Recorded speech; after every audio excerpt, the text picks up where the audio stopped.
konsumen yang dimana jatuhnya pada tanggal 20 April dan kami padukan dengan perayaan Hari Kartini yang jatuhnya pada tanggal 21 April.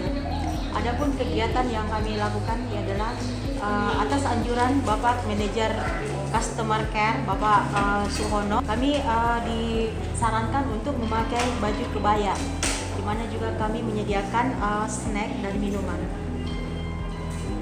Sebagai edukasi yang kami adakan di plaza kami mengajak para pelanggan untuk mengurangi sampah plastik, di mana setiap pelanggan yang datang kami akan membagikan botol-botol minuman sebagai tanda bahwa kami mengajak para pelanggan untuk tidak menggunakan plastik lagi, di mana untuk mengurangi sampah plastik. Wanita hebat adalah wanita yang mampu berdiri, menyelesaikan masalahnya, mampu melukis kekuatan melalui proses kehidupan, bersabar di saat tertekan, mempesona karena selalu memaafkan. Semoga kita semua para kaum wanita menjadi wanita yang hebat. Selamat dan spirit untuk wanita Kartini masa kini.